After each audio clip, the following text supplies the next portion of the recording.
BJP ने अपने घोषणा पत्र में राष्ट्रवाद और आतंकवाद का मुद्दा सबसे ऊपर रखा है। पार्टी नेता ढोल पीट रहे हैं कि अब की बार मोदी सरकार करेगी आतंकवाद पर प्रहार।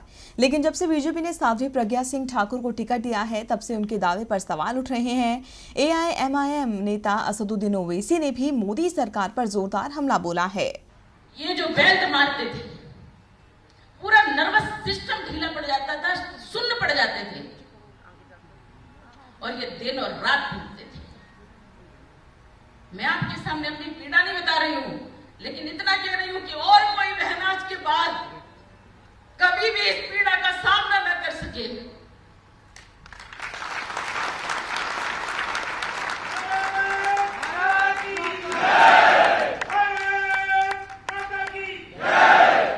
बाल्टी में गर्म पानी लाते थे, उसमें नमक डालते थे, हमारे हाथों में उसको डुबोते थे, हमारे हाथों को उसमें डुबोते थे, जमीन पर कुटवाते थे, जिससे वो थोड़े मुलायम होते थे 1-8 घंटे में, और फिर पीटना शुरू करते थे। मुझे नहीं पता था इसका कारण क्या है, क्यों मुझे पीटा जा रहा है।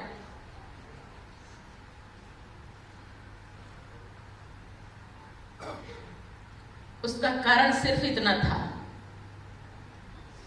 जो मुझे बाद में पता चला कि वो कहलवाना चाहते थे कि तुमने एक विस्फोट किया है और मुस्लिमों को मारा है।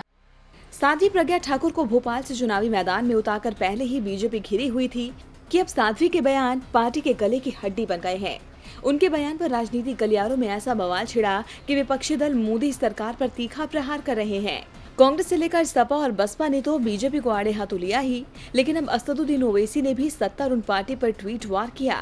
उन्होंने मुंबई हमले के दौरान शहीद हुए हेमंत करकरे पर दिए बयान को लेकर लिखा कि ये बयान गैर जिम्मेदारा ही नहीं, बल्कि उन बहादुर अफसरों की बेइज्जती है जिन्होंने देश की सुरक्षा के लिए पाकिस्तान से आए आतंकवादियों से लड़ते हुए अपनी जान को कुर्बान कर दिया।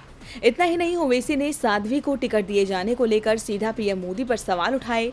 उन्होंने पूछा कि चुनाव जीतने के लिए पीएम को कोई और प्रत्याशी नहीं मिला क्या, जो उन्होंने एक आतंकवाद का आरोप झेल रहे आरोपी को प्रत्याशी बना दिया। मोदी सरकार की आतंकवाद के खिलाफ लड़ाई सिर्फ एक ड्रामा है, इससे दुनिया भर में देश का नाम खराब हुआ है। ओवैसी ने पूछा कि क्या वो आतंकवाद के केस के आरोपी साध्वी प्रज्ञा के लिए चुनाव प्रचार करेंगे। क्या मोदी ने आतंकवाद से समझौता कर लिया है। आपको बता दें कि प्रज्ञा को 23 अक्टूबर 2008 को मालेगांव ब्लास्ट मामले में गिरफ्तार कर लिया गया था। वह इस मामले में आरोपी रही हैं और 9 साल तक जेल में भी रही हैं। हालांकि इस समय वो जमानत पर है, लेकिन बावजूद इसके बीजेपी ने उन्हें चुनावी मैदान में उतारा। मगर अब तो उनके बयान भी परेशानी का सबब बने हुए हैं।